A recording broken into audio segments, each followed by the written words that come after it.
So hello everyone. तो इस video में हम लोग बात करने वाले हैं इंग्लिश के बारे में। और मैं जो कुछ भी डिस्कस करूंगा वो मैं अपने पर्सपेक्टिव से डिस्कस करूंगा कि मैंने अपने इंग्लिश प्रिपरेशन में क्या क्या चीज़ें फॉलो करी या फिर मैं क्या चीज़ फॉलो करने वाला हूँ।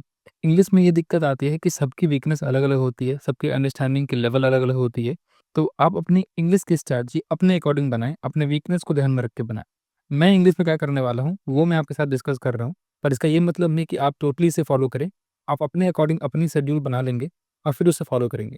तो सबसे पहले आपको ये जानना पड़ेगा कि जो इंग्लिश है वो स्कोरिंग सब्जेक्ट होता है। प्रीलिम्स में इसमें 25 क्वेश्चंस आते हैं और मेंस में 45 क्वेश्चंस आते हैं। और आपको ये पता होना चाहिए कि जो 20 से 21 क्वेश्चन होते हैं वो अप्रॉक्सीमेटली हर कोई बनाता है, और जो इन 25 क्वेश्चंस में से 23 या 24 क्वेश्चन कर पाता है उनको एज मिल जाती है। जैसा कि आप सबको पता है कि इंग्लिश के 3 सेक्शंस होते हैं, पहला ग्रामर, दूसरा वोकैब्युलरी और तीसरा कॉम्प्रिहेंशन। तो अगर आपको एज लेना है, आपको अगर 23 से 24 क्वेश्चन बनाने हैं, तो आपको इन तीनों पे ध्यान देना पड़ेगा। आपका ये तीनों पोर्शन बहुत स्ट्रांग होना चाहिए, और ये तभी स्ट्रांग होगा जब आपको पता हो कि इन तीनों सेक्शंस में आ क्या रहे हैं। तो ग्रामर के जो क्वेश्चंस होते हैं वो मेनली एरर डिटेक्शन के फॉर्म में होते हैं, फिल इन द ब्लैंक्स के फॉर्म में होते हैं, एक्टिव पैसेज के फॉर्म में होते हैं और डायरेक्ट और इनडायरेक्ट स्पीच के फॉर्म में होते हैं। तो अगर आपको ग्रामर में अच्छा स्कोर करना है तो आपको इन सभी पोर्शंस के बहुत अच्छे क्वेश्चन प्रैक्टिस करने पड़ेंगे। वोकैब्युलरी की अगर बात करें तो वोकैब्युलरी में बहुत सारी चीज़ें आती हैं, पर मेनली जो हम लोग फोकस करते हैं वो इन 4 पे करते हैं। ठीक है? इन 4 में वन वर्ड सब्स्टिट्यूशन आता है, इडियम एंड फ्रेजेस आता है, एंटोनिम्स एंड सिनोनिम्स आता है। पर इन चारों के अलावा अभी जो एसएससी का पैटर्न चल रहा है उसमें मैंने देखा है कि स्पेलिंग्स के क्वेश्चन भी आते हैं।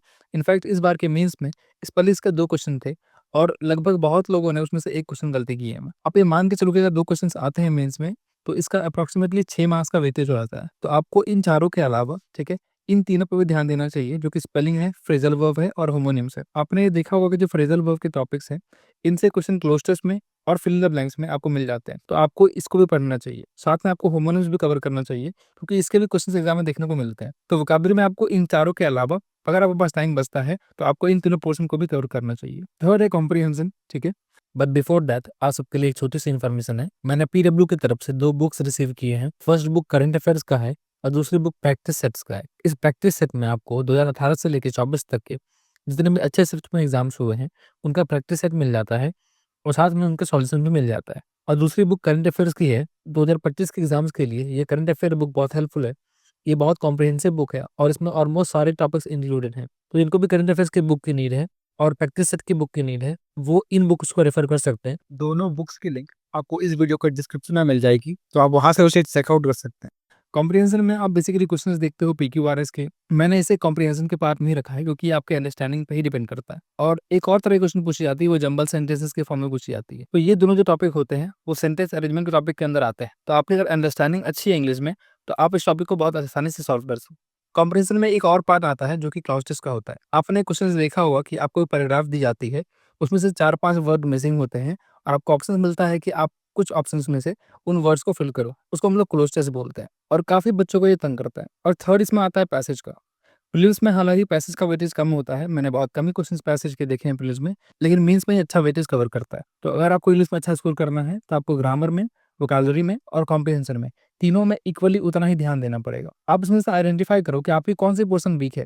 हो सकता है कि आपकी कॉम्प्रिहेंशन बहुत अच्छी हो, आपकी ग्रामर वीक हो या फिर वोकैब्युलरी वीक हो, तो आप थोड़ा इसमें कम टाइम देना, बल्कि वोकैब्युलरी में और ग्रामर में ज़्यादा टाइम देना। जैसे कि मैं क्या करता हूँ, मेरी कॉम्प्रिहेंशन पार्ट बहुत अच्छी है, मेरी ग्रामर पार्ट 50% अच्छी है, तो मैं थोड़ा टाइम वोकैब्युलरी को देता हूँ और थोड़ा टाइम ग्रामर को देता हूँ और कॉम्प्रिहेंशन में बहुत कम टाइम देता हूँ। तो ऐसे ही आप अपने अकॉर्डिंगली इसे डिज़ाइन कर सकते हो। बाकी मैं डिस्कस कर रहा हूँ अभी कि मैंने ग्रामर के लिए कौन-कौन से रिसोर्स फॉलो करूँगा, वोकैब्युलरी के लिए क्या करूँगा और कॉम्प्रिहेंशन के लिए क्या करूँगा। तो स्टार्ट करते हैं ग्रामर से। तो ग्रामर में मैंने कोई पेड कोर्स नहीं लिया हुआ है, हालाँकि आप पेड कोर्स ले सकते हो। अगर आपके 30 से नीचे मार्क्स आते हैं, इसका मतलब है कि आपकी बेसिक जो अंडरस्टैंडिंग है इंग्लिश की, वो थोड़ी वीक है। तो अगर आपके 50 में से 30 से नीचे मार्क्स आते हैं, तो ही मैं रिकमेंड करूँगा कि आप कोई पेड कोर्स लेना। अगर आपके 30 प्लस मार्क्स आते हैं, तो आपको खुद से उसे इम्प्रूव करना चाहिए, उसके लेवल को बढ़ाना चाहिए और अपनी मिस्टेक्स को एनालाइज़ करके उस मार्क्स को 45 तक लाना चाहिए। मैंने जो चीज़ फॉलो करी है ग्रामर में, वो है 120 रूल्स ऑफ ग्रामर, जो मैंने निमिषा बंसल मैम की यूट्यूब वीडियो से करी है। आप अगर यूट्यूब पे जाओगे, आपको 120 रूल्स ऑफ ग्रामर की निमिषा बंसल मैम की वीडियो मिल जाएगी। ये लगभग 11 घंटे की वीडियो है, तो आप थोड़ा इसे देख लेना टाइम निकाल के। आपकी इससे मोस्ट ऑफ द पोर्शन जो ग्रामर में आती है, वो कवर हो जाएगी। लेकिन ये होता है कि 120 रूल्स ऑफ ग्रामर से आपकी ग्रामर की सभी पोर्शन कवर नहीं होती है, मैक्सिमम पोर्शन कवर हो जाती है। और आपको अगर पूरा स्कोर करना है ग्रामर में, तो आपको इस बुक का भी हेल्प लेना पड़ेगा। ग्रामर के लिए ये बुक बहुत अच्छी है और मैं खुद भी इसे रेफ़र करता हूँ। जब आप टेस्ट लगाते हो, तो उस टेस्ट से आपको पता लग जाता है कि मेरी ग्रामर की कौन-सी पोर्शन ज़्यादा वीक है। सपोज़ करिए कि मैंने आज ये टेस्ट लगाया और मुझे पता चला कि मैंने कंडीशनल सेंटेंस के टॉपिक में गलती करी है। मैं क्या करता हूँ कि मैं उस टॉपिक को इस वाले बुक से कवर करता हूँ। तो ग्रामर में मेरा बेसिकली यही पैटर्न रहता है कि मैं पहले सेक्शनल टेस्ट देता हूँ, फिर अपने वीक टॉपिक्स को आइडेंटिफ़ाई करता हूँ, फिर उसके रिवीजन करता हूँ और फिर उसके क्वेश्चन प्रैक्टिस करता हूँ। तो इससे क्या होता है कि आपको ग्रामर में अपने वीक पॉइंट्स मिल जाते हैं, आप उसे इम्प्रूव करते रहते हो और साथ में आपका रिवीजन भी होता रहता है। तो ग्रामर में मैं बस इतना ही करता हूँ और मैं आगे भी यही करने वाला हूँ। तो अब बात करते हैं वोकैब्युलरी की। वोकैब्युलरी में जैसे मैंने बताया पहले, आपको वन वर्ड सब्स्टिट्यूशन करने पड़ेंगे, इडियम करने पड़ेंगे और साइनो एंटो करने पड़ेंगे। तो मेरी 2 टॉपिक स्ट्रॉन्ग है, ठीक है? वन वर्ड और इडियम फ्रेजेस।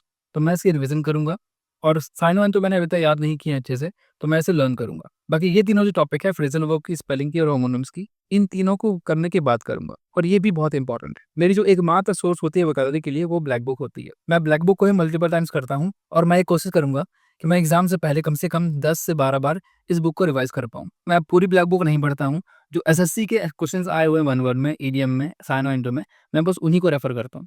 तो वोकैब्युलरी के लिए मैं बस इतना ही करूँगा, बाकी वोकैब्युलरी के लिए मेरी और कोई सोर्स नहीं होगी। तो अब बात करते हैं कॉम्प्रिहेंशन की। तो कॉम्प्रिहेंशन में मैं बस ये करूँगा कि जो भी मेरे पास पीआईक्यू बुक पड़ी हुई है, ठीक है? मैं उसको उठाऊँगा और उसके जितने भी क्वेश्चन्स दिए हुए हैं कॉम्प्रिहेंशन के, यानी कि जितने भी क्वेश्चन्स पैसेज के दिए हुए हैं, क्लोज़र्स के दिए हुए हैं, पीक्यूआरएस के दिए हुए हैं, मैं उन सभी को सॉल्व करूँगा।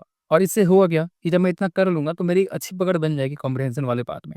हालाँकि मुझे पता है कि मैं बहुत सारे क्वेश्चन में मिस्टेक करूँगा, लेकिन इससे ये होगा कि मैं उन क्वेश्चन को नोट डाउन करके अपने वीक पॉइंट्स को आइडेंटिफ़ाई कर सकता हूँ। और अगर एग्ज़ाम में वही क्वेश्चन्स आते हैं तो मैं दोबारा से उसमें मिस्टेक ना करूँ, जैसा मैंने इस बार के मेंस में किया था। और मैं ये चीज़ और ट्राई करूँगा कि मैं थोड़ी अपनी रीडिंग हैबिट को इम्प्रूव करूँगा। इसके लिए मैं कोई न्यूज़पेपर के 1-2 पेजेज़ पढ़ूँगा, कोई आर्टिकल पढ़ लूँगा या फिर कोई स्टोरी पढ़ लूँगा। और जैसे कि मैंने बताया कि कॉम्प्रिहेंशन में मेरी एक चीज़ और रहेगी कि जो भी मैं मिस्टेक करता हूँ, मैं उनको नोट डाउन करूँगा और फिर उनका रेगुलर रिवीजन करूँगा। क्योंकि मैंने इस बार के मेंस के अटेम्प्ट में देखा कि जो क्वेश्चन मैंने मिस्टेक्स किए थे अपने मॉक टेस्ट में, मैंने उनको नोट डाउन नहीं किया था और उनका रेगुलर रिवीजन ना होने के कारण मैंने एग्ज़ाम में भी वही क्वेश्चन गलती की है। तो मैं ये मेक श्योर करूँगा कि जो मिस्टेक मैं करता हूँ इन सेक्शनल टेस्ट में, मैं उसको नोट डाउन करूँ और उसका रिवीजन करता रहूँ। तो कंप्लीटली इंग्लिश में मैं बस इतना ही करने वाला हूँ और इतना भी अगर कर लेता हूँ तो वो भी मेरे हिसाब से काफ़ी होगा। बाकी इन तीनों को करने के अलावा मैं बहुत ज़्यादा सेक्शनल टेस्ट पे रिलाई करूँगा। तो आप देखना मेरे ब्लॉग्स में या फिर शॉर्ट्स में कि मैं बहुत ज़्यादा सेक्शनल टेस्ट इंग्लिश का लगाऊँगा। तो इस वीडियो में बस इतना ही। आई होप आप सब अच्छे से पढ़ाई कर रहे हो, ठीक है? Thank you so much for watching this video. अगर आपको कोई भी क्वेरी हो तो आप मुझे टेलीग्राम पे मैसेज कर सकते हो। मेरी टेलीग्राम आईडी की जो यूज़र नेम है वो है @15more, ठीक है? तो आप इसे सर्च कर लेना, आप इसे फाइंड कर सकते हो आसानी से।